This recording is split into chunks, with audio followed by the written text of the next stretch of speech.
You're listening to the Mind Hiking Podcast.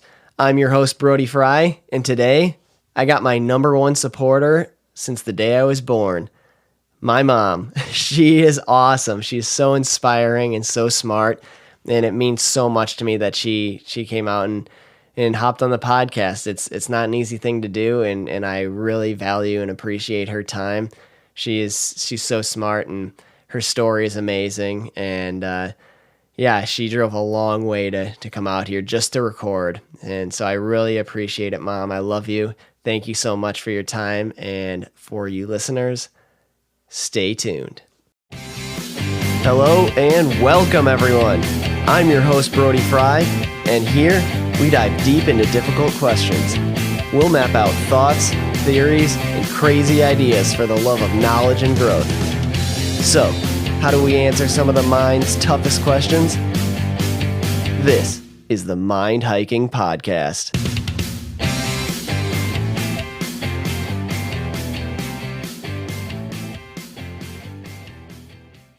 Okay, 3, 2, 1.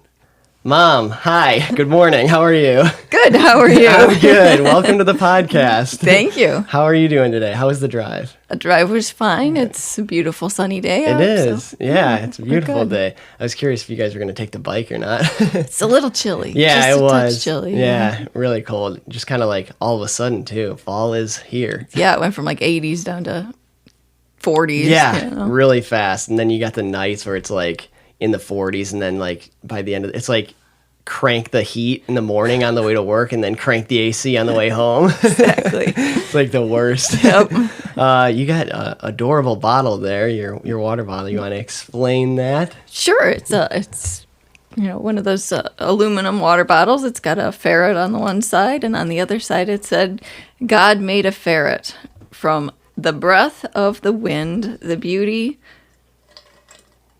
of the earth, and the soul of an angel." It's adorable. Thank you.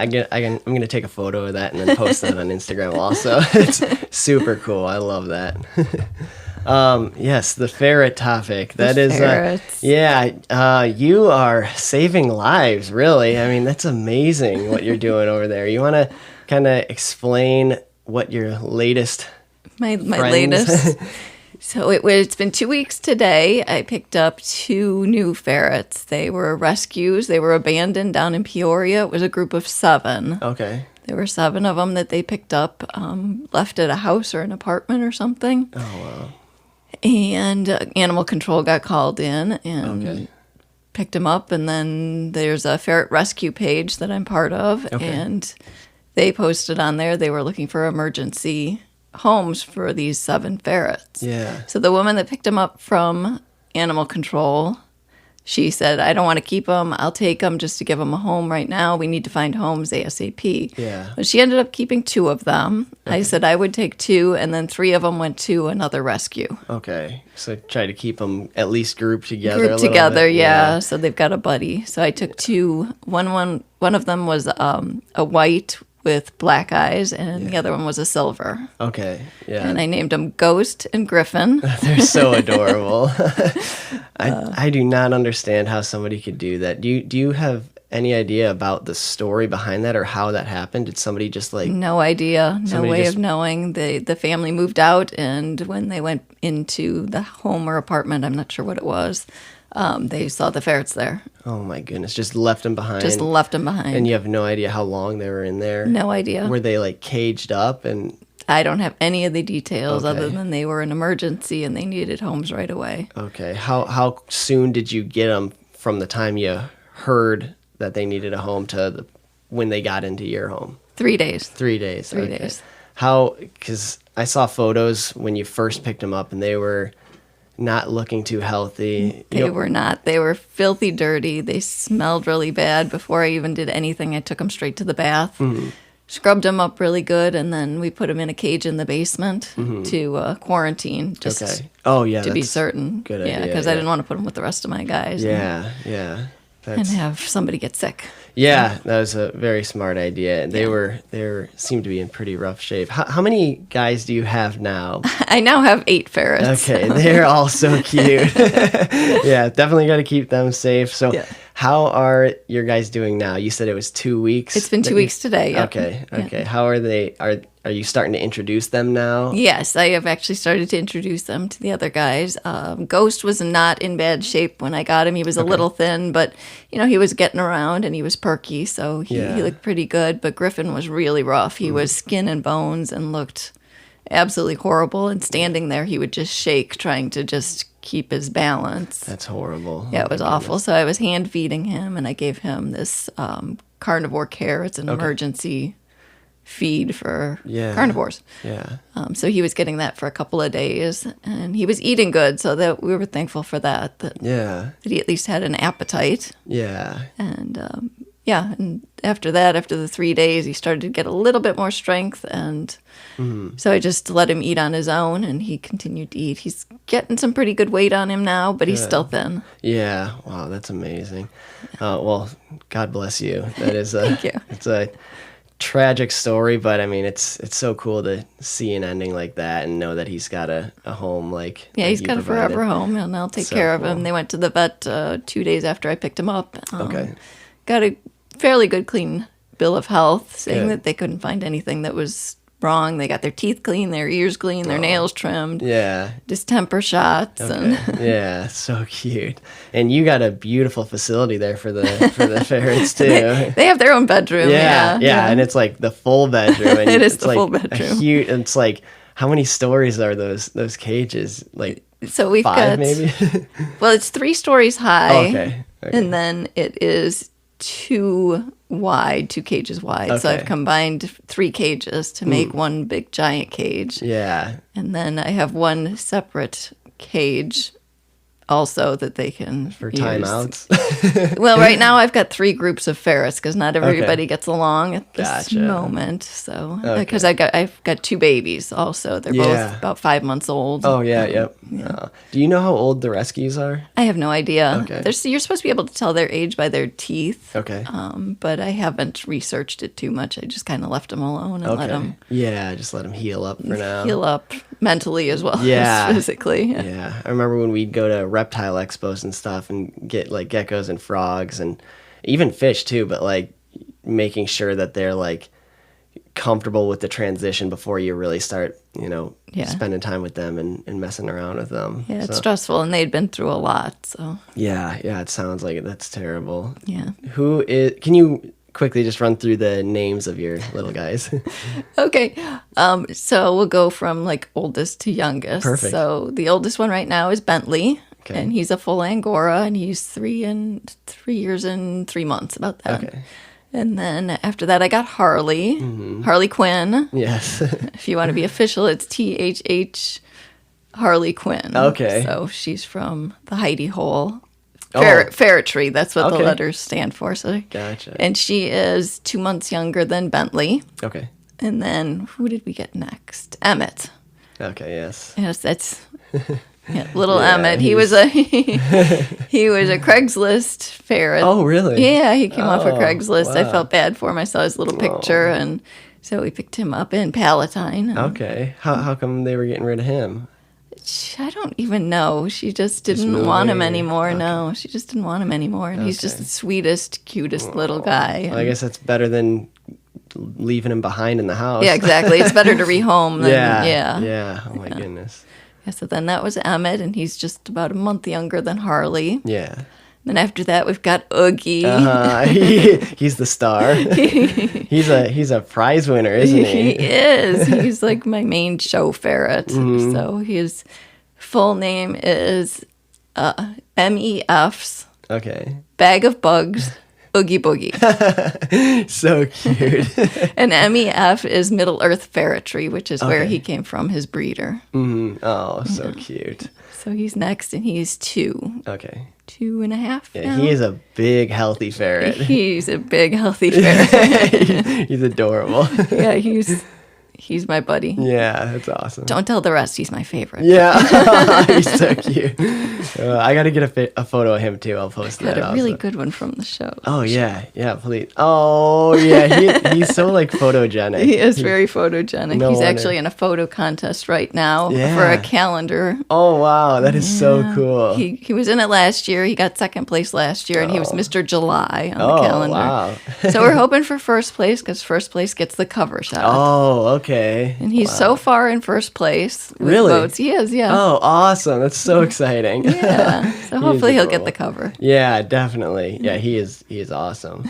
So after that, after Oogie, we got the 2 babies that we picked up in the spring. When did we get them? July? June or July? Okay. And they are Arnold and Conan. So So cute. Arnold is MEF's The Terminator, Oh, so cute. also from Middle Earth Ferretry. Mm-hmm. And then I've got Conan, who is WFF. So it's Winterfell Ferretry, Conan the Barbarian. Okay, so cute. So those are 2 different breeders. 2 different breeders, Okay. yes. So Conan's a full Angora. So he's just this big, dopey, fluffy teddy bear thing. Yeah. And Arnold is a little smaller, and he's just playful and active Yeah. and energetic and Aw, sweet. So cute. Yeah. So what made you choose these 2 breeders? Because you pretty much got them all from 2 different breeders, right? Okay, so Bentley was my first private bred. Okay. And he came from a ferretry that's been closed down. She was unethical and inbreeding. And yeah, when we picked up Bentley, he was in bad shape. Really? He was 8 weeks, I think. Okay. He smelled so bad. He was just covered in urine and Yeah. feces and nasty. And so I didn't realize at the time that she was a bad breeder. Yeah. But since then, she's been closed down. And Okay. yeah. And you've been in the industry for so long now. You're getting a. I'm getting to idea know of- who's who and what's what. Yeah. that's And then good. Harley came from the Heidi Hole Gang Ferretry. Okay. And she isn't breeding anymore either. Oh, okay. But was she good though? Yeah, she was great. She had a really beautiful facility. She had a whole pole barn set up, and Oh wow. 3/4 of it was set up for ferrets only. And then that's she had a so little cool. office in the front part with her computer where and is all of that her located? records. Tennessee. Okay. Oh, that's so cool. Yeah, we've kind of driven a lot of places to pick up ferrets. Yeah, it's so cool. It's a always passion. it's like little vacations that we take Yeah. to get our ferrets. Oh, it's adorable. And then what was the other one? Or was that? That's everybody. So okay. there were the 6 originals. Oh, so and- everybody you got the ferrets from no longer breeds ferrets. Oh, Middle Earth absolutely Oh. still breeds. Oh, yeah. okay. And then yeah, I think that's the only one that's still breeding. Okay. Yeah. Okay. Wow. How did you get into the showing of ferrets? So I started showing because when I picked up Oogie, Uh-huh. she kind of mentioned it and introduced me to that. Okay. And so we went to Ohio for Oogie's first show. He was only maybe 3 months, 4 months, something Okay. like that. He was really young when we first took him to his first show. And, Okay. Yeah. yeah, she introduced me to that, and it was really fun. And you loved it? Loved it. Loved it. So cool. Yeah, and in his breed, the Angora, right? That's. He's part semi-Angora, so he's Okay. got some Angora in Can him. you explain that for people that don't really understand? The Angora? Yeah. It's a long-haired ferret. Okay. So it's like an Angora rabbit or whatever, something. They have no undercoat. They've just got the top coat, and it's Okay. really long. Gotcha. And that's like highly sought after, right? Yeah, some people love it, some people hate it, but Okay. yeah, it's unique. Yeah. Definitely unique. Yeah. And then don't they originate from overseas? The original Angora, I'm not sure where it came from, but it is like a genetic defect per se, Okay. because it's not a natural occurring thing in the wild. So, Yeah. a wild ferret would never have long hair like that. Okay, gotcha. So it's something that people have bred into. It's Sure, yeah. And then I remember too, as far as defects go, if that's what you want to call it, the nose. They have a cleft nose, yes. That's what it's called. Yeah. Could you explain that? It's like an extra little flap, and then the Angoras tend to have hair on their nose as well, which Okay. Bentley's got quite a bit. So how many of your guys are at least partially Angora? 4 of them. 4 of them? Yeah. And do they all have the cleft nose? No, only 2 of them do. Conan's got it, and so does Bentley. Bentley's is crooked. He's got the cutest little crooked nose on it. So cute. That's adorable. Are you showing any other ferrets or just Oogie? I've showed everybody except for the 2 rescues that I've gotten. Okay. Yeah. Gotcha. So But everybody shows. Oogie's the champion? Oogie's the champion, although everybody did really well at last weekend. We were at the greatest ferret show on earth near Chicago at DuPage County Fairgrounds. Gotcha. And everybody did really well. Uh-huh. Oh, that's so cool. Everybody did really well. Yeah, you got like a whole like trophy wall when you walk into the ferret room. It's so cool that you like present the trophies in the ferret room. Well, so, then like, they can look at their winnings. Yeah, they can see how, they wake up every morning, stretch, roll out of bed, look at the wall, and be like, I'm number 1. Yep, that's mine. Uh-huh. So cool. Yeah, it's such a beautiful colorful wall. And yeah, your facility is so cool. How do you're pretty specific about their diet? I'm very specific about Okay. Are they on the same diet, or do they each have their own? No, everybody eats the same thing now. Okay. I slowly transition any new ones over to whatever I feed. Okay. Yeah. Okay. So you start like kind of with the rescues, you like get them up to speed and get them healthy, and then. And with the 2 rescues, we really didn't know what they were eating before, so it wasn't like I had any basis to go on. Yeah. So I just started them on the dry food that I feed. Uh-huh. And then I've been giving them the freeze-dried raw. Okay. So how do you? So you got the dry food that you pretty much standard feed, and then, what other ingredients are you kind of feeding? How? So I do a freeze-dried raw. I get Stella and Chewy's. Okay. And Oogie's a little particular about the consistency of his freeze-dried raw, so I can't just rehydrate it. I have to puree it up, and then and then I can feed it because he doesn't like chunks in his food. So that's so cute. So I figure as long as I'm making it for him that way, I'll make it for everybody. So I just use a coffee grinder and grind it into a pulp, and then rehydrate it. Oh, so cute. Yeah, he's like the famous number 1 boy, so he's picky. He is picky. Yeah, he needs only the finest. Absolutely. It's so funny. I've seen like these TikToks or like dogs that are picky eaters. Like if they don't eat it, and then you like, all you do is just like, the people just lift the bowl up onto the counter and just like tap around it. They don't do anything to the food. They just like tap around it. Sometimes they'll like put it in the microwave, close the door, and just like pretend to tap on the window, and then just like open it back up, and then they'll like set it down, and the dog like finally approves. It's like so picky, but then as long as it's like, the dog feels special. Yeah, right, exactly. So cute. Speaking of dogs, how are your doggies? What kind of doggies do you got? We have a standard poodle and a mini dachshund. Oh, so cute. How are they? They're good. Everybody's good. Are they, what do you feed them? Is same?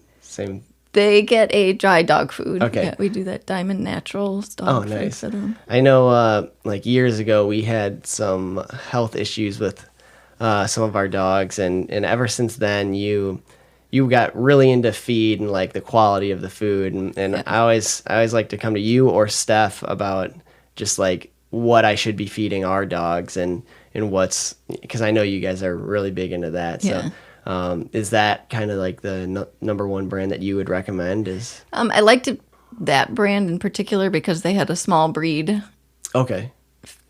For Winston? Version, for Winston, because he's just a little guy. And, so that's why I kind of went with that one. Yeah, he's adorable. He's so fast. He's like got these stumpy little legs, but he's like so stocky too. He's like a big muscly boy, but he's like an arrow too, because he's got a little pointy head and just like he's like lightning fast. You think so, anyway? Yeah, it's so cute.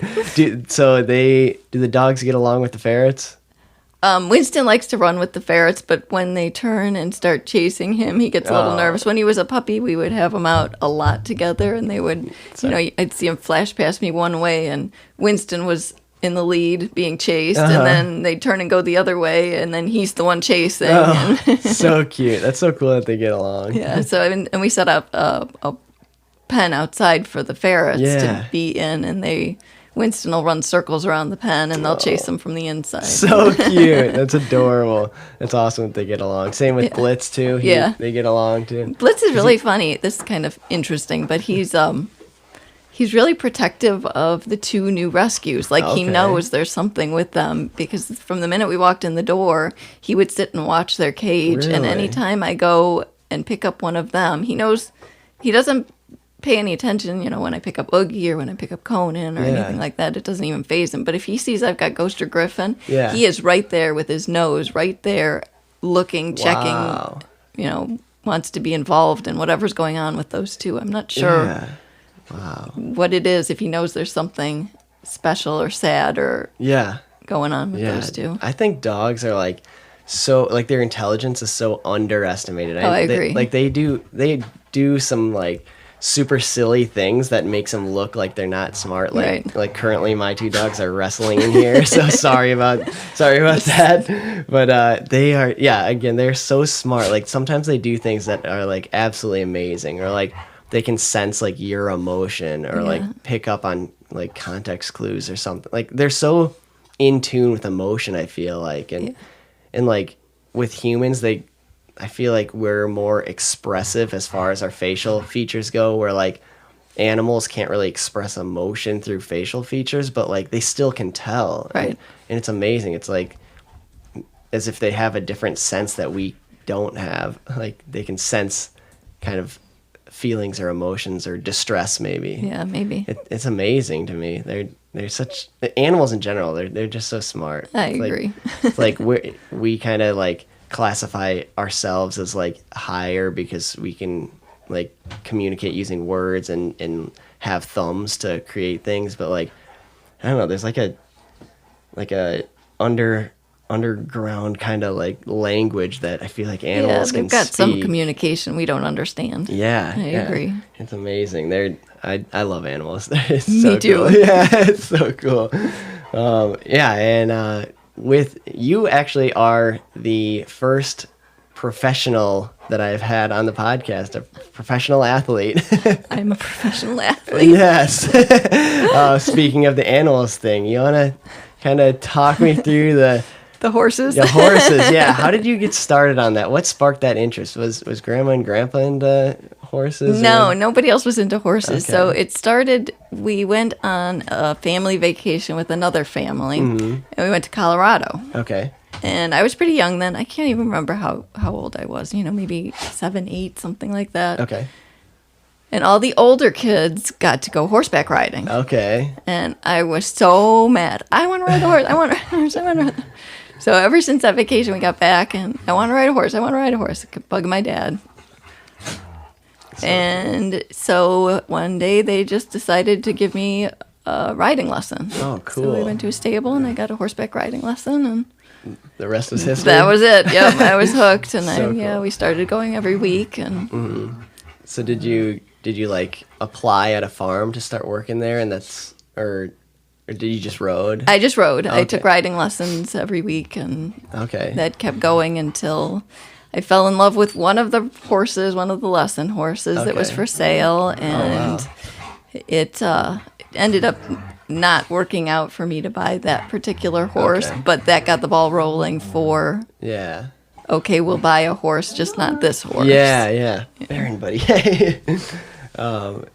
That's so cool. So you got your first horse like how many years after you? I was probably 13 when Okay. I got the first one. Okay. When did you start riding? Like when was that first lesson? Oh gosh, I don't know, 10, 12, somewhere Okay. in that. Okay, so a few Rode years for a later. couple years, yeah, and then Okay. got and my then first horse. there was just a like local stables that you'd board your horse Yep, at once you boarded the got- horse at the local stable and Okay. went and rode as often as I could. And And so all through school and stuff, did you kind of know that this is where you wanted to go for a career? I always knew that that's exactly what I wanted was horses. Yeah. That's all I wanted. Okay, all the way through high school. All the way through high school. When I was between my sophomore and junior year, we bought a house in Woodstock, Mm-hmm. and it had a stable and some land. And Oh, wow, I didn't know it had that. yeah, Oh, we bought a house in Bull Valley, actually. Okay. And we had 5 acres, and so we kept the horses at the wow. house. I didn't know that house had a stable. That's so yeah, cool. Yeah. Dang. Yeah, So we you had could 5 acres. So I could ride every ride day after work or Wow. after school. And Yeah. Okay.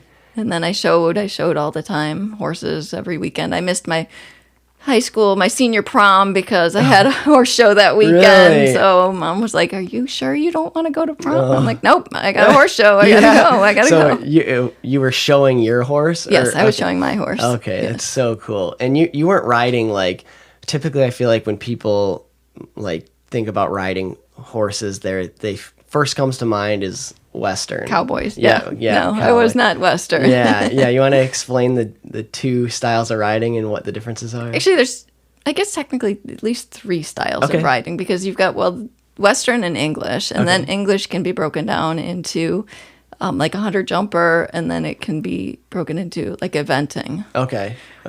And so I originally started with the hunter jumpers, which I kind of quickly got bored with, I guess. Sure. Because it's just going in circles and jumping Yeah. whatever's in front of you. And we had one instructor, and she introduced us to the 3-day eventing, which Okay. at the starting level, it's all done in one day. So, but it's 3 different events that you have to do. Sure, yeah. So you've got your dressage, you've got your cross country, and you've got your stadium jumping. Okay.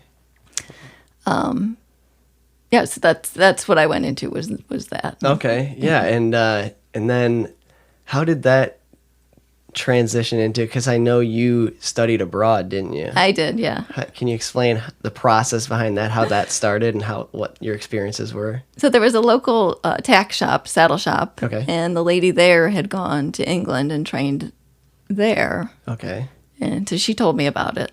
So I started researching and looked into it, and I found a school that I liked in England, and just right out of high school, I think it was in August after my graduation, and I went over there for 6 months and trained. 6 months. 6 Wow. months. Yep. Wow, that's so cool. It was really cool. What was that like? Did you miss home at all, or did you get to bring your horse? I did not bring my horses. Okay. You used their horses, Okay. and no, Okay. How was it though? What was it like? Was it just amazing over there? What was It was amazing over there. It really was. And yeah, of course you get house sick. Yeah. Homesick. Yeah. It was like 2-3 weeks, somewhere in that range, where things started to settle down and you got into a routine, and then you start thinking, Yeah. I wish I was at home. I'm sure you start missing your horse too when you're riding all these other horses. Yeah, of course. Oh. Yep. Yeah. What kind of horses did you ride? Oh, there were all kinds. There Okay. was everything there. Yeah. It was Okay. a big place and lots of horses and a full range of Yeah. pretty much everything. Yeah. How many different horses did you have? How many have you owned in Oh your gosh. life? I've owned probably around 15. Okay. Wow. You were big into Clydesdales, weren't you? Yeah. Yeah. How did, because you want to talk me through how that happened? Like, didn't you used to work like with some Budweiser horses or? No, I owned Clydesdales. One of them was a former Budweiser Oh, horse. wow. That's so cool. yeah. I knew there was something that kind of Yeah. like tied in there. Yeah. That's so cool. I remember seeing photos of you standing next to them. They are massive. They are massive. And I did have one that was a black Clydesdale, and she was huge. She was like 19 plus hands. I Wow. mean, her shoulders were above my head. She was Yeah. a big girl, but really sweet. How did you get on top of her? I'd have to use a mounting block, so you'd have Okay. to put little steps down there or something. So cool. Climb the fence. And, Dang. Yeah. Did you ever have trouble getting off of her? Or did? No, you just kind of slide. You Okay. flip both legs on one side and Yeah. slide down, and not a big deal. Yeah. That's so cool. And it's not all like fun and games though, right? You've had No. some scares, some accidents. Yeah, a few good accidents. Some scars. I've got scars. Yeah, Okay, it you goes wanna- along with the territory. Yeah. So what's like you got one on your shoulder that's pretty bad, right? Yeah, I've got a good kick on my shoulder. Okay. And dislocated my shoulder and wow. got a bunch of stitches. How did that happen? And was that with one of your horses that you were? It was familiar my with? horse. Yeah. Okay. Yeah. What happened? I had taken him out on a trail ride, and something spooked him, and I fell off, and he spun and caught my shoulder. Oh wow. Yeah. So you fell off the back and he just kicked? I'm not sure exactly. I think I went off the side, and then he just spun Oh, okay. and knocked me. Oh wow. So the front of the shoulder. Yeah, Or it the was back. like Oh, okay. it was like right mid shoulder. Okay. Wow. And that a horse's kick, I can only imagine. So and you were how far away from home or the stable? Oh, it was probably a 5 or 10 minute ride by horse. And you were alone? No, I was with another girl. Oh, okay. But I was able to get back up on the horse. Okay. And ride back. Ride back, yeah. Hospital right after that? Yep. Oh, wow. And stitches and all that good stuff. Was that actually your first incident like that? Yeah, that was the first of the bad. Okay. How old were you at that time? 13-ish? Oh, wow. Dang. And that didn't scare you off? Oh, no. You kind of expected something where... You fall. I mean, you ride a horse, Yeah. you're going to fall. That goes with the territory, you know. You're tough. Any other scary falls? I had another one. Yeah, it was similar. And same horse. Oh, really? He was a bit of a problem. Oh, no. Same horse. I was out in the pasture riding around, and this was the house in Woodstock. Okay. And same thing, I got thrown off, and he spun, but this time he kicked me in the chest. Oh, jeez. Cracked a couple ribs. I couldn't wow. breathe. He took off. Grandma was there, and Oh, my goodness. she had to run to the house, call the ambulance. They had to Yeah. come and pick me up. Oh, and my goodness. That had to have been scary for Grandma and Grandpa, too. Probably more scary for them than it was for me, because Yeah. it really doesn't deter me. It was like, oh, Yeah. okay, here we go. This happens. Yeah, it happened. Wow. And you were probably still around that 13 age at that point? That time I was 16, I believe, because Okay. we were already in the Woodstock house. We Okay. moved there when I was between 15 and 16, I think. Okay. Wow. That had to be so scary getting kicked in the chest by a horse. Like I said, it really didn't faze me too much, because it was like, oh, it goes with the territory. Yeah. And, you know, as the person it's happening to, it's less scary than the people standing around watching. Yeah. I'm like picturing it in my head, and that's got to be absolutely terrifying. Because like, sure. You're talking like even just a few inches, and it could like catch your chin or Right. hit your head, and Right. that is a scary thing. They're big, powerful animals. Yes. And, yeah, You don't even have to be on one to appreciate it. You can just like be near one, or just like put your hand on their nose and feel the power. They're so strong. Just being around them, you can just like feel their presence, Yeah. and they can feel yours too. Of course, yeah. I mean, it's amazing too, just being around horses and like knowing that how you approach them, they can like feel that or sense Right. that, like just staying calm, because you don't want to spook them as well. Right. It So- depends on the horse's temperament too, you know. Okay. You get horses that are just spooky by nature, and Yeah. others that are calm and mellow, and Yeah. They're amazing animals. That's so cool. And so Grandma and Grandpa they didn't like try to like for your safety steer you away from this at all? I mean, they may have tried, but it wasn't really going to happen. Yeah, and I'm sure they knew that too. Yeah, you fell in love with it, and that's that's all I wanted to do. Yep. Yeah, that's so cool. And then I kind of got in the way of that, huh? Yes and no. I mean, it's just hard to raise a family and take care of horses. And, so you came along, and I still had a couple at that time, but I could see that it wasn't gonna. Yeah.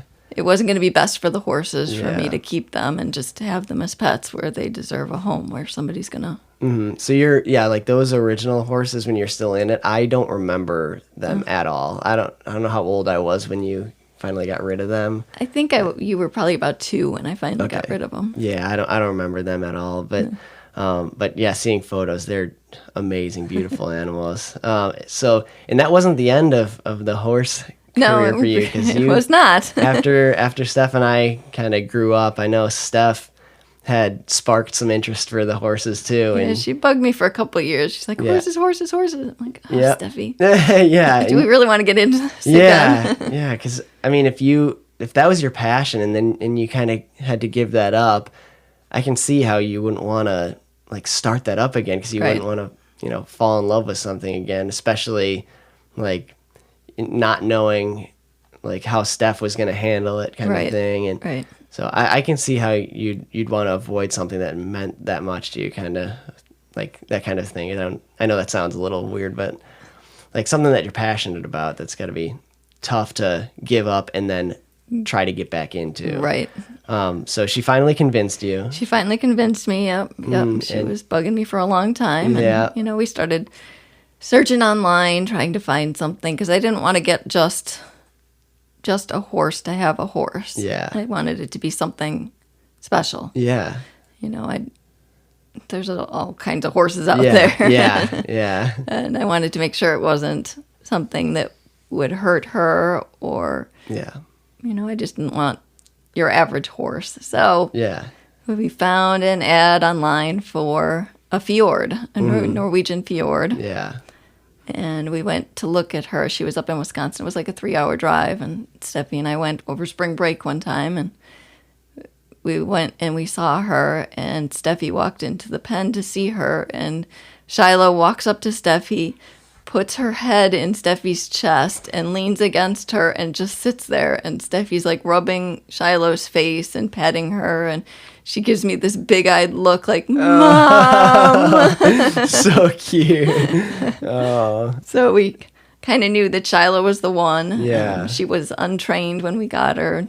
Yeah. They'd had people sit on her back, but that was it. So Okay. we had a lot of work ahead of us with Shiloh. And Yeah. But great learning experience for her as well. awesome. And it really bonded Steffi and Shiloh together. That's so cool. Yeah, she was an amazing horse Yeah, too. she's great. Yeah, I loved riding her too. She's so like well behaved and so calm and Super sweet. Yep. yeah, she's amazing. Yeah, she loved everybody. You could do anything on her. I've got pictures of Steffi standing on her back. Yeah, and it's crazy. out in the pasture, and she just gets up and stands on her or Yeah. lays across her back. And Shiloh's like, I don't care. Yeah, Whatever. so cool. She was amazing. Yeah. And then the next one, Dallas. yes, yeah. So how? Dallas, again, we saw him on Facebook, and it was a woman who would do rescues. She would buy horses out of the kill pen. You know, Okay. they'd go to auction, and you know, if nobody wanted them, they'd go to the kill pen, and they'd be sent off for slaughter. Okay. So she pulled him out of there, and she posted him. She's like, he's really cute, really sweet, and I just want to get my money back out of him. Yeah. And we saw his face, and I messaged her a couple times, Yeah. and so we decided to grab a trailer, and we drove to Minnesota Okay. to pick up. So Dallas. Did she ever respond to you, or did you just like risk the drive out No, there? she answered me. She sent me okay. videos. She sent me pictures, Okay. and he was in bad condition. His feet Yeah. were way overgrown, and Yeah. he was skinny, and his hair was all patchy, and he was not looking pretty, but there was just something about him, and Yeah. I really liked him. He is a super sweet boy. Yeah, he was a great boy. He was Yeah. abused. So we got him, and it was like little quirky things. Like Yeah. he didn't like spray bottles. You could never Oh, get near really? him with like a fly spray or any sort Okay. of spray. Oh. Yeah, he was a super sweet boy. I really liked him too. He was a little bit smaller, but yeah, how old was he? He was younger. Well, they told me when I got him he was 6, but then when the vet came out, he said no, he's only 4 years old. So Oh, wow. yeah. Wow, dang. Yeah, he was super cute. And I remember riding him one time, but yeah, there was a deer when we were out riding. Yes, I think you were on Shiloh and I was on Dallas. I remember and that day. That was the first and only time I ever rode Dallas. And yeah, a deer went running through the woods and it scared me too, because that's the first like time, like nothing ever serious happened, but they both the horses just kind of like went running. That was the first time like I've been on a horse and didn't have control, Yeah. where like he like started doing what he wanted, and I was like, okay, I don't know what I'm doing here. Yeah, like okay, let's go back now. Luckily, with like the dirt bike experience, I can hang on to things, but it was still just a cool experience, just growing up and riding horses like that. I'm glad that I got to be, or at least see a little picture of that part of your life. Yeah. So very cool. So then, do you still see them? Do you? I don't see Dallas. I see Shiloh. Yes. Okay. My Well- best friend has Shiloh now. Oh, So yeah, yeah. She trail rides with her all the time, Aw. and she just loves her. So she's cute. always posting pictures. Yeah, it's adorable. Yeah. I thought she took both of them. She did take both of them, but she really only had time for one. Okay. And there was a family at the barn where she kept them, Okay. and they wanted Dallas. They Yeah. worked with him while she had him because she didn't have the time to do both of them, and Okay. fell in love with him, and so she sold him Oh, to them. So cute. Yeah. And he's not at the same. No, they moved him up to Wisconsin somewhere. We're going Okay. to use him as a trail horse. Oh, cute. Yeah. Well, that's adorable. It's good to see happy endings like that, especially. I mean, you rescued him too. Yeah, so for sure. That's so cool to to give him a life like that. Yeah. It's awesome. Yeah, he was a good boy. He was super cute and really sweet. Yeah. Well, because I got you on the podcast now, I wanted to ask also, kind of along the dangerous sports kind of thing. Oh, gosh. I wanted to ask, with my riding career, as my mom, how did you handle that? It's kind of similar to, when I was asking about grandma and grandpa and how they felt about you riding the horses. Did it ever scare you watching me ride? Not really scare me. You weren't one of these wild, crazy kids that just went out and did stupid stuff. You were always safe. You always thought your way through things before you tried something. You wouldn't just jump in, okay, I'll give it a shot, You always thought your way through it, and you always wanted to make sure that you had a pretty good chance of success before you would do anything. So, no, it really didn't scare me, I guess. Yeah. I remember one of my worst crashes that I can remember actually was a race where it was just you and I. Yeah. And I did not finish, but I crashed and I still got a scar right next to my eye from yes, that. You do. And moments like that, because like you said, I felt like I was pretty safe and I wouldn't try things unless I felt comfortable. But when inevitable accidents happen, how does that sit with you, especially I remember just being covered in blood and yeah, that was a pretty good cut you got over your eye. Yeah. How do you remember how old I was? I had to have been 7 or 8. No, you weren't that old. You had to be 6 probably. Okay. And yeah, I can only imagine just being a mother, seeing your 6-year-old child just on a cartwheel machine. down a hill. Yeah. What was flopping like a rag doll. Yeah. What was that like? What was that experience like for you? Well, it was down at the bottom of the hill. I see you cartwheeling down the hill, and I just took off running so I could get to you as quick as I could. And, you don't really think in the moment, and I think afterwards that's when it hits you that was pretty bad. Yeah. But in the moment, you don't think about it. I just needed to get to you and make sure you were okay, and you were awake, and you sat up, and you're talking to me, so I knew it wasn't anything real serious. Yeah. I remember just I have very vivid snapshots of that, and I remember just being back at the RV, a bunch of people Everybody looking coming in and checking on you. And yep. just them telling me that because it's too close to my eye, they can't give me stitches. Yep. And so basically I just had to sit it out. And, and you raced the next day. Did I? You did, yeah. Yeah, that was kind of a mystery. It was a 2-day race, yeah. Yeah, that's kind of a mystery crash too, because I remember there wasn't even any blood on my, how it happened. How did you cut it? Yeah, exactly. There was no punctures through my goggles. There was no scratch on, there was no sharp spots. We checked your goggles, we checked your helmet. Nobody knows how you got the cut. Yeah, I don't know if it, my only thought is maybe if I my head kind of got pressed into my helmet too much and it kind of stretched and ripped tear maybe. Eye open. I don't know, but yeah, that one I remember pretty vividly in that track I worked. Yeah, especially because those braking bumps were basically jumps for a bike like mine, on the 50s. Yep.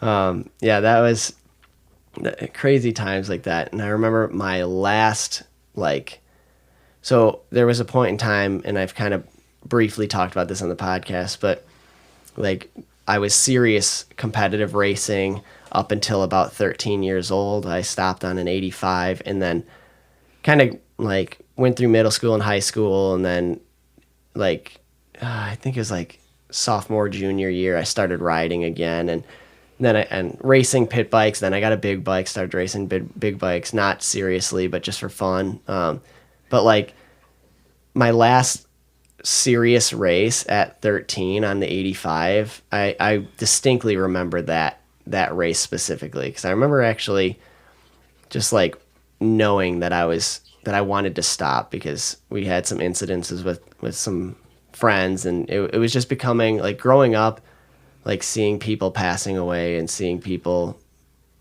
get hurt seriously. And luckily I've had my fair share of wad ups, but no luckily no serious injuries, but like it was still enough to scare me and let me know like I don't know that I want to do this anymore. But that race I DNF'd, and I remember like specifically it was super dry and dusty, and I like my rear tire slid out kind of coming off the face because it was like this slight left corner into a tabletop, and I was kind of hugging the outside, and my rear tire slid out, and sure enough Bailey's just nibbling. I'm like, what Bailey. is this?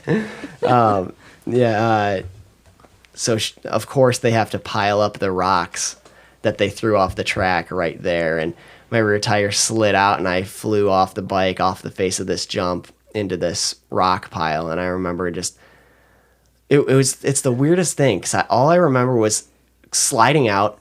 I don't remember the crash, but I remember opening my eyes, hearing somebody yell, "We have a broken arm," and then I just like sat up, undo my helmet, pull my helmet off, set it down, and then I lay my head back into your lap. It was like split second like that. Like it was the weirdest thing. Like I don't know how you got there so fast, but it was literally like I remember like sliding out, crashing, and next thing you know, I'm pulling my helmet off and laying it into your lap. Like what was that? Do you remember this? I remember it, yeah. What was that like for you too? The crash actually didn't look that bad. No? No. Yeah. It Not felt, like that one on the 50. Okay. That was an ugly crash. It could have been because I was older, but like that one felt worse. Sure. And maybe you hit harder or something like that. Maybe. You know? Yeah. So yeah. But I was always, when you were racing, I was running the track. I was running really? from one spot to the other. I try and pick the spot where I could see the most portions of the track that I could. Yeah. Because I always wanted, and I knew the sections where I couldn't see you, I knew how long it would take you to get from there to there. Yeah, that's so funny. That's so well thought out. And I always did, and that's why I walked the track with you usually before the races. Yeah, so I could pick my spot and see where I could go, and then so I could go from here to here, and I could see that section, and then when you pass me here, I could go to here, and then I could see. And if I'm like, we're walking the track together, and if I'm like, oh, I don't know if I like this spot, then you in the back of your mind, you're like, okay, I got to be here. He's gonna crash. Okay, then I want to watch the spot. It just makes him nervous. Yeah, I remember. I think that race too. I got my foot stuck in my swing arm too in the back. It was like wedged up between my rear tire and my rear fender. I think you're right. And I had somebody actually jumped over the fence to like kind of pull it off. Yeah, because I didn't tip over. My foot, I don't know how it happened, but it got kicked up into like toe down into the swing arm, and like my foot back wedged in the front of my back tire, and I was stuck there. But and somebody jumped the fence and like was trying to help me, and the flagger was yelling at them, and they were getting in like a yelling fight too, like yelling at each other while I'm like still stuck there. I'm like, can somebody just help me? Can I just get out of here, please? That was a crazy sport. Yeah, it was a crazy sport. Yeah, Steph was a racer too. She did a little bit. Yeah, she did it just more for fun, I think. And it's cool to see her out on the bike. She's got a few trophies too. Yeah, she does. She was pretty good too. Yeah, she did. She's a good rider. But yeah, that was had to have been wild just being a mom watching your kids do something. It was fun. So I enjoyed it because you enjoyed it. Yeah, we really enjoyed it. It was so cool and like growing up too, you were always like so supportive, where like, or at least for me, like I felt free to make choices and do what I want, knowing that you'd have my back and knowing that you'd support me and figure it out. And I wasn't afraid to take risks or make mistakes, and I always knew that you'd be there to support me, and thank you for that. You're welcome. That's my job. That's why I'm here. A lot of times, especially I feel like nowadays, there's so many parents that are like so overprotective, and those are the ones that end up getting into trouble because they feel like they're not supposed to be doing something, and then like try to sneak around and do it anyways. Right. Where I always felt safe with you, and I felt like I could take chances, take risks, and do like what I want without and I never felt like I wanted to sneak around or wanted to like do anything bad because I just wasn't interested, and like I never felt like I wasn't allowed to do it. So I guess there wasn't that like interest, rebel sort of feeling. Yeah. And you just supported me, and I just felt like I could grow and do what I want. So well, you were really busy, active, outdoors. That's true. You know? Yeah. I think kids that don't have activities or things that they're passionate about or, like to do in their free time, I think that's when a lot of kids get in trouble. Yeah. Because they look for something. Yeah. They look for something to do to fill their time. Yeah. And you always had things to do to fill your time. Yeah. Always busy, whether it be riding or just playing on the farm. There's always something to do. There was no like boredom. Growing up, I don't think I was ever bored. Right. We always had something to do, which is so cool to grow up. And like you said, kids are always looking for something to do. And it's like, I would never want to have, ideally I want to like raise my children on a farm so they have that experience too. I would never want them to be bored. And like, I remember hanging out with some friends growing up, and friends that would live in a neighborhood, and I'm like, what do you guys do around here? I felt like I never wanted to go to anybody else's house because like there was nothing to do, and everybody always just came to the farm because there's always something to do. And that's exactly how I would want my children to be raised as well, to be able to have whatever they want to do. Like we'd always be doing something on the farm, or whether it be like, I remember just like going into the barn and grabbing like a fistfuls of nails and a hammer, and just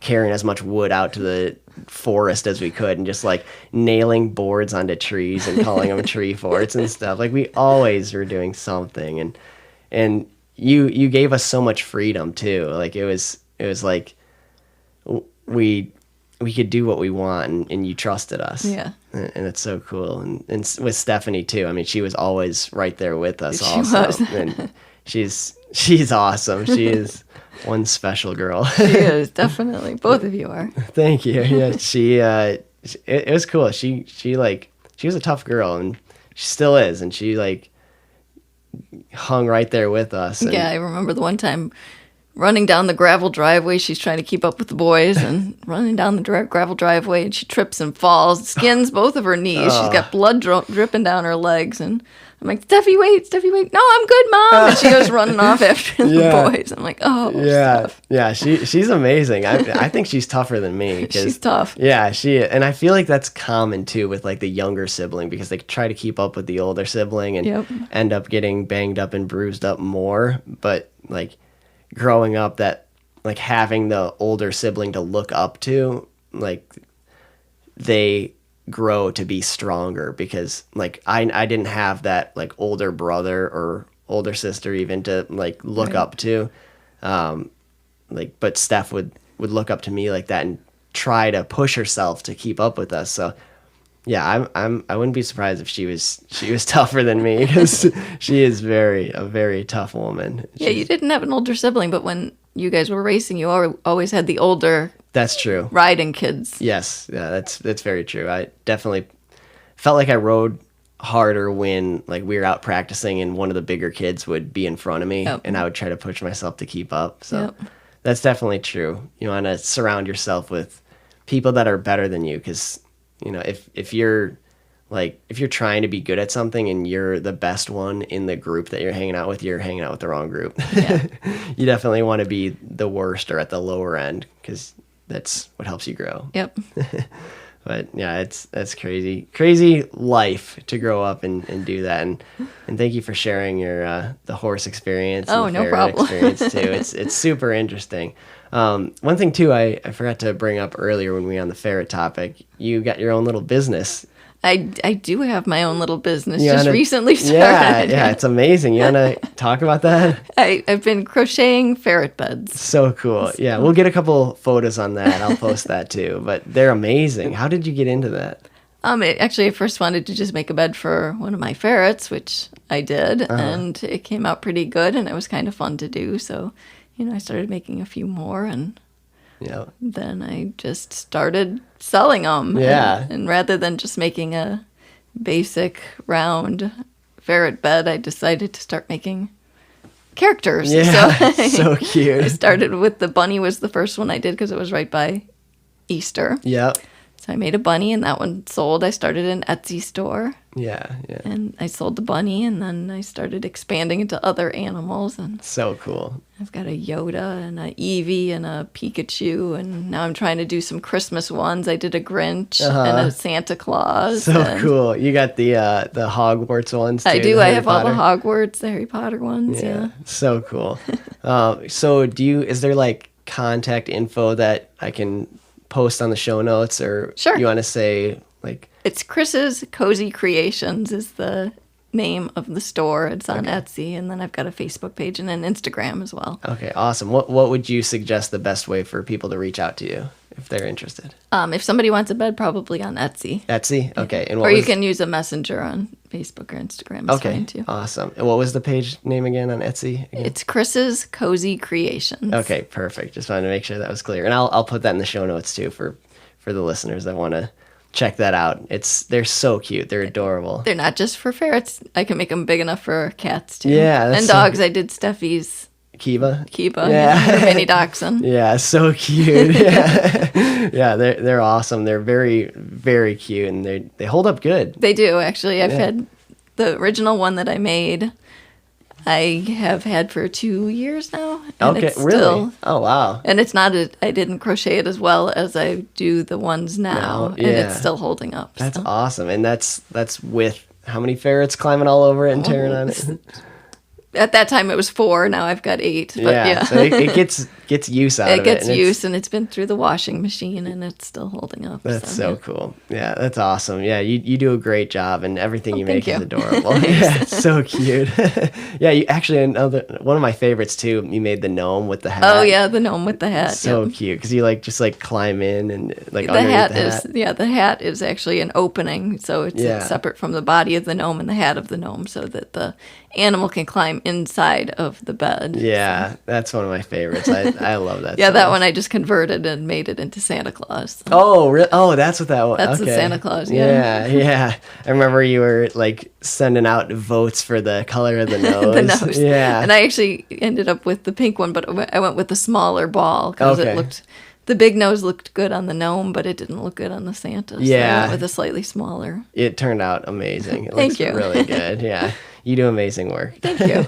So, also with the podcast too, I kind of wanted to get into this a little bit, but just with growing up and kind of the experience that we've had, because we've always had tons of pets, tons of animals growing up. I mean, we had all sorts of amphibians and reptiles. We had the bearded dragons. We had crested geckos, all sorts of hedgehog. Yeah, hedgehog. We had all sorts of different frogs. We had red-eyed tree frogs, milky tree frogs, green tree frogs, white tree frogs, waxy tree frogs. It's just poison dart frogs. Yeah, can't even remember what are the fire belly toads? Oh, the fire belly toads. Yeah, there's so many I can't even remember them all. But we kind of specialized in frogs, and you had quite growing up. Like I loved that aspect, and I love handling them and like playing with them. But really, you did the caretaking for them, like all the research on the food, and like I remember like using old credit cards, like opening their mouths and giving them their vitamins and stuff for like sick ones, and like I would help you with that, but I really at that age didn't really know what I was doing, and you kind of did all that. You had like the automatic mister system set up, and like how did you like, especially back then, like the internet wasn't as like big as it is today. Like how did you like learn all that information about all that caretaking and stuff? It was either through books or the internet. I did do some research on the internet and found a couple of really good web pages of people that had built their own cages like that with the mister systems. And then I started researching mister systems and Oh, and then like the anoles too. We like hatched our own there. That was weird. An accident. That was an accident. Just kind of had a couple of anoles and they just started popping out eggs like crazy. So we incubated those, and they just started multiplying like crazy. That was crazy too. And then we also, I mean, so many animals because we did ducks, geese, and chickens. We hatched chicken eggs too, and we did goose eggs and ducks, and there's like There's just like turkeys too. Turkeys too, yep. Yeah, we've done quite a bit of caretaking in animal care. Bailey, oh my gosh, she's just nibbling on that pig.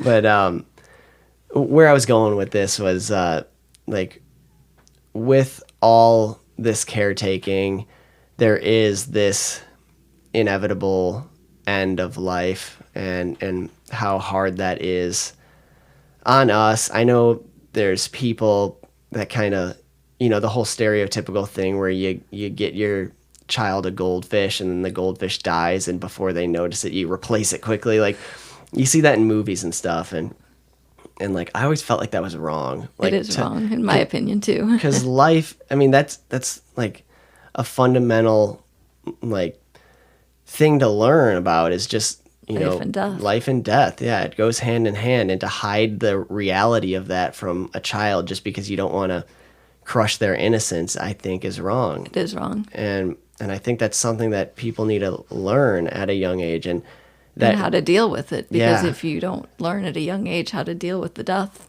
yep, it's so much harder as you get older. Yeah, it's like putting that off for, once you're, it's like more crushing, because once you like get out of that age, that development age, and you see life in a specific way, and then it changes, it flips your whole world upside down. It's devastating. Yeah. And I feel like it's harder to handle at an older age if you haven't grown up with that experience. You don't know how to cope with the death. Yeah.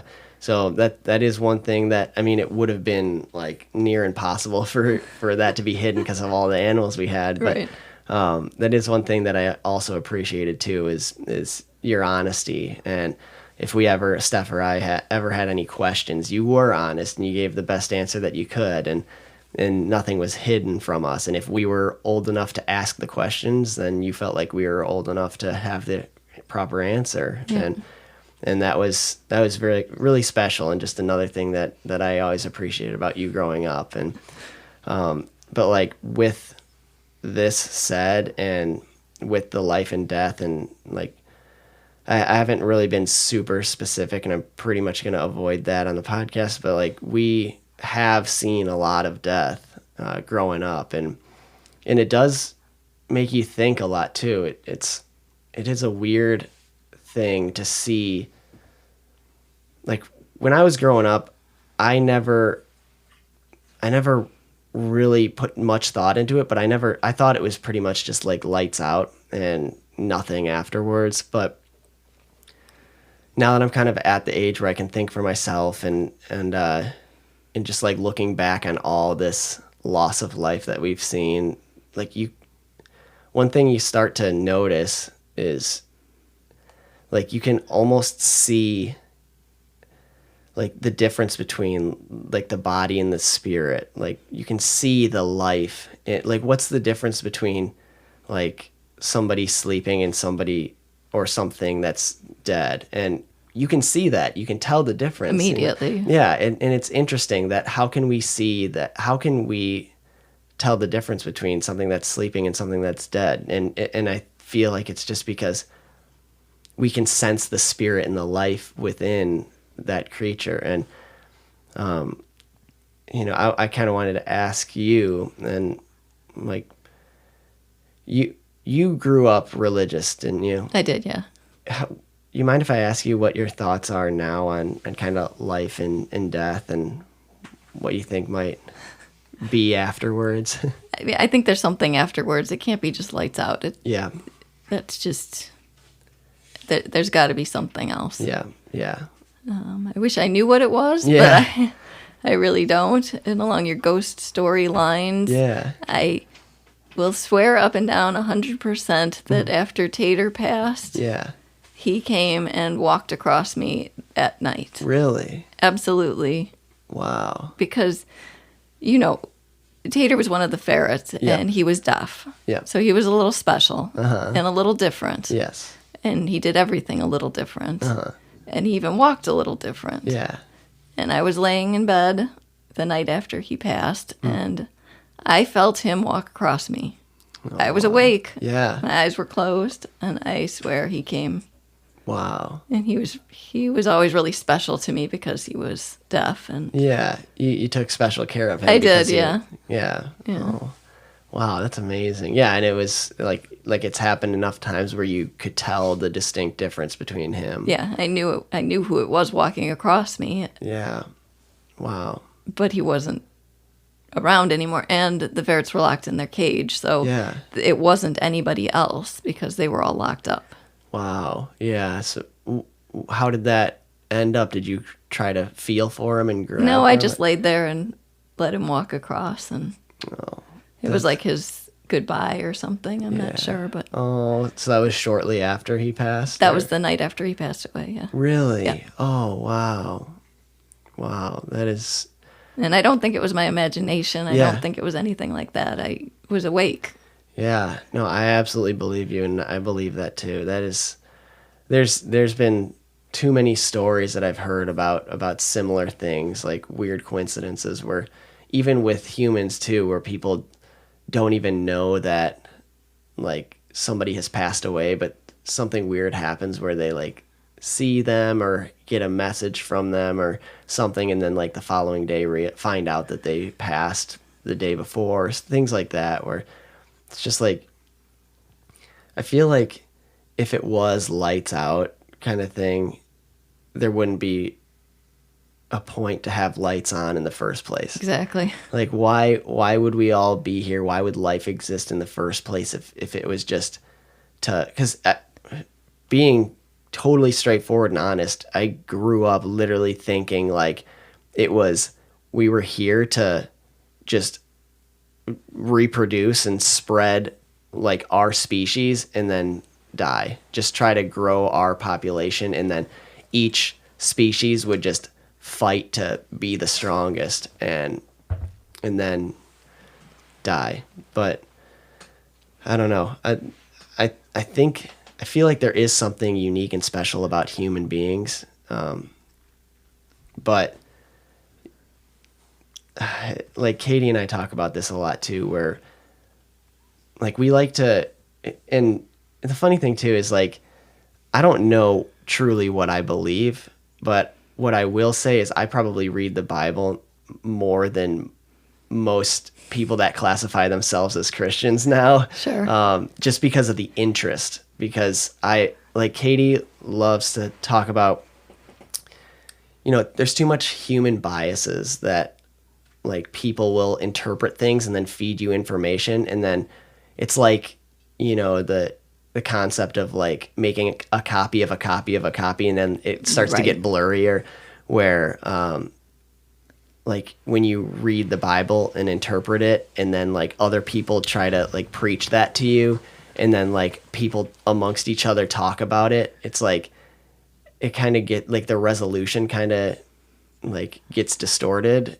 So we like to like talk about just like reading straight from the Bible and like really looking into that and interpreting it for ourselves, and not having skewed opinions, because even like a really good like preacher could be, humans, we're all biased and we're all going to be saying things that we believe, and I think it's best to take it from the source. And I find it interesting and just like learning about this and growing, because there is weird coincidences where this book is just found all over the world saying the exact same thing when travel wasn't possible overseas back then. There's just so much weirdness, and like, especially with things happening in the world nowadays, like I've been reading a lot of Revelations and just like seeing some things that just like are talked about in the Bible. And it's just weird that like back then they're saying things that definitely happened. And it's just, I wanted to just ask you about your thoughts on like what really happens. And I don't think anybody ever really will know, but there with like what I was saying about the biases, some churches like talk about how it's just humans are special, and like everything around us was created for humans, and like animals are just kind of like inanimate objects kind of like thing. Nothing. Yeah. But that's not true. I don't believe that for a second. I don't either, because there is something special. Like we started, like they have senses that you can feel, and like they know your emotions. Like if you're upset, like how many times did one of your animals come up to you and just like rub their head on you? Because, all the time. yeah, because they know when you're not feeling good. So they have whatever ability like to sense emotions that like even more so than we do. So, I think so, yeah. and like the loss of life in their eyes is the same too. And I feel like the spirit is still with them. Life is such a beautiful, precious thing. Yep. And there's got to be more afterwards. Got to be. It's just such a tough thing I feel like it's a tough thing to talk about too. So I appreciate you for being honest. Yeah. It's I feel like it makes people uncomfortable because everybody has such different opinions on what happened. Yep. Yeah. But it's your opinion, so. Right. Yeah.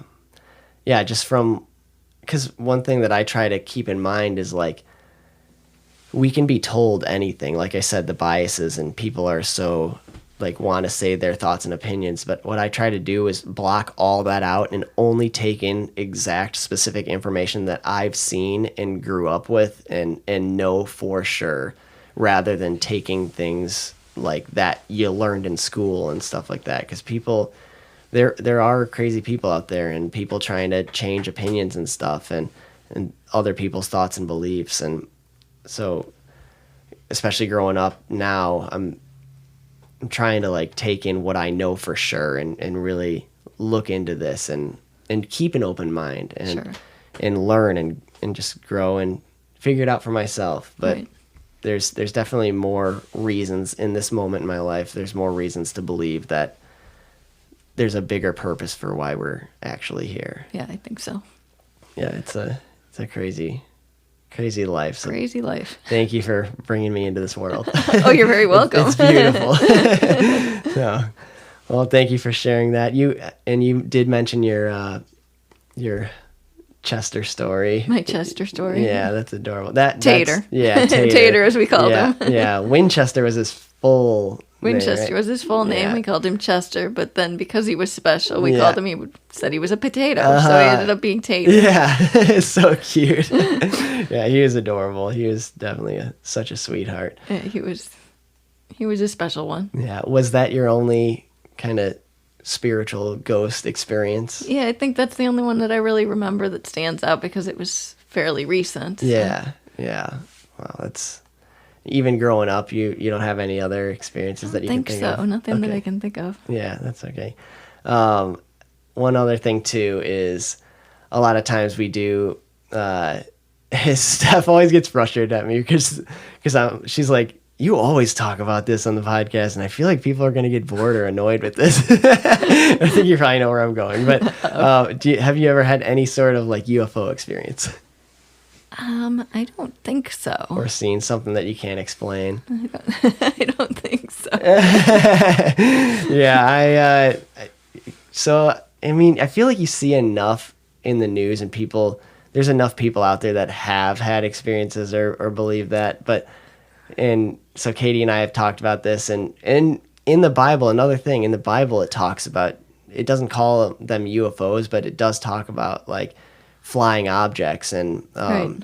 And like Katie and I talk about this often, and she's like absolutely convinced that they're actually just demons or could be like fallen angels or something. She may be right. Yeah. Who are we to say? Yeah, exactly. There's so much unknown. Right. And like another argument that like we bring up a lot is just that we haven't even discovered our own ocean. It's like right. something like I can't even remember, but like something like 70 to 80% of our oceans are undiscovered right. and unmapped and uncharted. And it's like there's like, you can't even count how many species that we probably haven't even discovered yet. So, and then to say that there's nothing out in the universe when we can't even... It's pretty naive, isn't it? Yeah, we're hardly able to even get off this rock, and we're already saying there's nothing else out there. Yeah, exactly. I don't know. I think it's I think it's pretty crazy. I think there's got to be something else out there. Oh, I agree. It's just silly to think that we're the only things. And... Yeah. I don't know. It's there's so much unknown, and it's like almost uncomfortable for people to sit in the unknown. But I feel like that's kind of key to becoming happy and content, is being able to sit comfortably in the unknown, because we don't know anything. We don't know anything. And I don't even know, because I've thought about this. Like, I feel like a lot of people believe that all the answers we've ever wanted, that we've ever sought after, is gonna come to us after we die. But I don't even know if that maybe that, like, this life is just like a stepping stone, and it's just like a progression or an evolution, and death is just the next step to finding answers, but it's not gonna answer all the questions. Maybe we got a long way to go even after death. There's just so much unknown. So much, yep. But yeah, it's wild. Yep. Okay, well, thank you so much for coming on the podcast. Oh, you're very welcome. Thank you for having me. Of course, thank you. I love you. I love you too. I appreciate you so much. You're Thank you. an amazing mother, and I'm so Thank you. grateful to have you in my life. Thanks. And thank you for bringing me into this life. You're welcome. And I appreciate your time. This is definitely a hard thing to do, is come out here and be vulnerable. And I say this a lot, but it's not easy to be able to share your thoughts and opinions, because there are not good people out there, and a lot of people that disagree. So it's very brave of you, and I admire that you were able to come out here and be honest and open. Of course. Yes, thank you. And all the listeners, thank you for tuning in. Hopefully you enjoyed, and we will see you next week. Bye. Bye.